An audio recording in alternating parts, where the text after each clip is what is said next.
Hello guys! Hello Aquarius! Welcome dito sa aking channel Aquarius. Welcome. Alamin natin kung anong messages, vibration, gabay, energy para sa inyong lahat. Last 3 months ng 2024, October, November, December. Aquarius, welcome kayo dito sa aking channel, Kapalaran 888. And kung bago ka, please like, share, and subscribe. Pakipress ang notification bell button guys, para updated kayo sa mga videos na ina-upload ko araw-araw. Okay. Aquarius, 4 cards, New Moon, Ancestors, Generation Fag. Wow, ang ganda nito.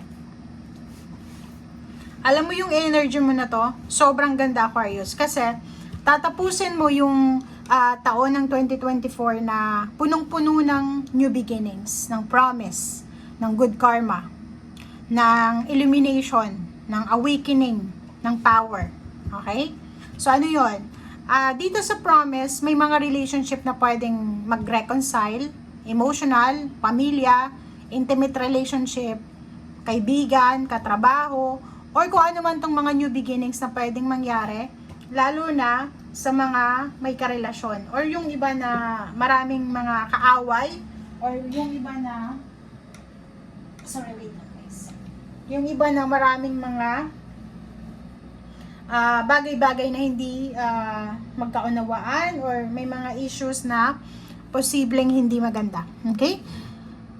May mag-asawa, mag-boyfriend, girlfriend na posibleng hindi sila magkasundo sa kung anong gusto nila sa buhay. Ang posibleng magkasundo na. Okay? Or tatapusin nila yung taon na to na pagkakasunduan nila kung ano yung dapat. Okay? So, kung makikita mo dito, atong new moon na to is nagsasabi sa'yo na punong-puno ka ng pag-asa, punong-puno ng new beginnings, punong-puno ng awakening siya. Okay? Generation, sinasabi ng bara sa'yo dito na may mga generational curses kayo, may mga generational na karma na posibleng matapos na. Okay? So, it's ending of generational courses or mga issues na yan na dala-dala pa ng ancestors mo. And next is Fag. Yun, sinasabi sir dito yung mga madidilim na pangyayari sa buhay mo, yung mga bagay-bagay na mahirap intindihin, ay posibleng magliwanag na. May mga confusion eh, 'di ba? Yung mga cause ng confusion mo ay posibleng matapos na. Yung cause ng mga problema mo ay posibleng may solusyon na, may answers na. Lalo na sa relationship, nakikita natin ang daming magkaka-reconcile, magbabate. Yung mga past issues nila ay posibleng matapos na. Okay. 6 chakra, Archangel Metatron. Si Archangel Metatron, etong card na to, para siya dito sa fog na to, na parang biglang magliliwanag, diba? Mawawala yung fog. So, nakikita natin na may iba sa inyo na makikita nyo yung solusyon sa kung ano man tong problema, solusyon sa kung ano man tong dapat solusyonan sa buhay mo, or kung ano pa man. So, ang ganda na ito kasi may mga Aquarius na like gusto nilang pumunta sa abroad, gustong magpakasal, gustong mag-ipon ng pera, gustong magpatayo ng bahay, magnegosyo. Hindi nila nagagawa kasi ang dami-dami nilang mga takot na parang nararamdaman. And bago matapos yung taon, sinasabi ng bara sa'yo dito na magkakaroon ka ng parang awakening, wake up call sa'yo, na magkakaroon ka ng liwanag, makakapag-desisyon ka kasi bigla lang, parang ganyan. Okay? 2 of Cups and 4 of Cups. So, yun, comment down below sa mga Aquarius na naghihintay ng proposal. Wedding proposal to eh. Kasi kung yung iba sa inyo dyan, ang tagal nyo na, parang, 'di ba, magkarelasyon, nag-live-in partner na, nag-live-in na sila, tapos hindi pa nag-o-offer ng kasal.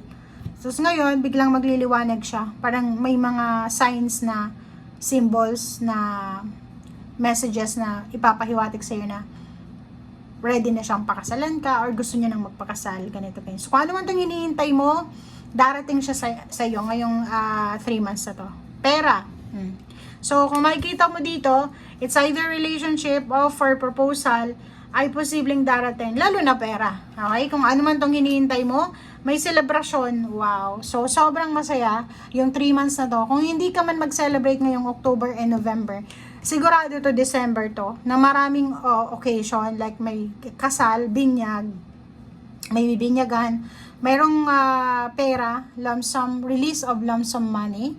Meron ditong release of emotion, parang makakaalis na siya sa emotional burdens, release of generational curses, new beginnings, yun na nga, may mga relationship na magsisimula, may reconciliation, may renewal of contract, renewal of relationship, or kung ano tong nawala sa'yo, ay posibleng maibalik sa'yo, okay? Okay, tingnan natin.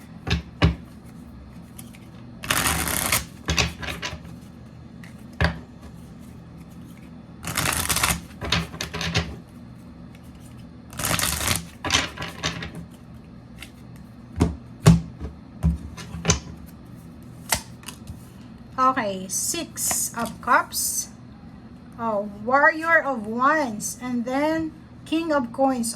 Diba? So, it's a confirmation, guys. It's a confirmation na may darating sa yung pera. May mahahawakan kang malaking halagang pera sa 3 months na to, from October hanggang December. May posibleng pera kang mahahawakan. Maraming offers, money, tangible things, physical things, trabaho, negosyo, partnership, relationship, ganun din.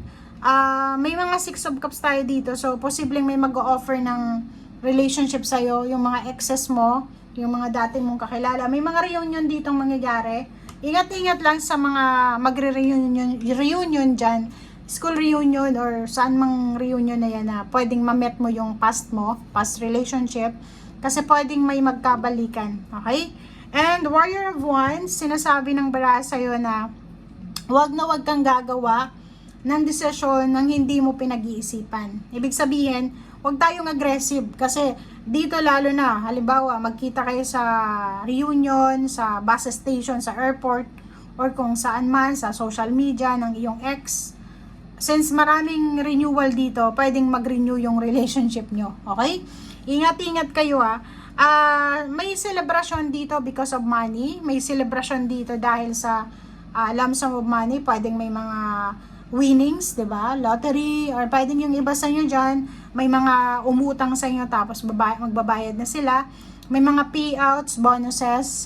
Meron din dito parang mabilis lang siya, mabilis na inflow of money, mabilis na pagpasok ng pera sa iyo. And then, sobrang happy times ito para sa inyo. Okay? So, yun ang sinasabi ng bara sa inyo. Maraming salamat sa panonood. Aquarius, see you again tomorrow. Bye!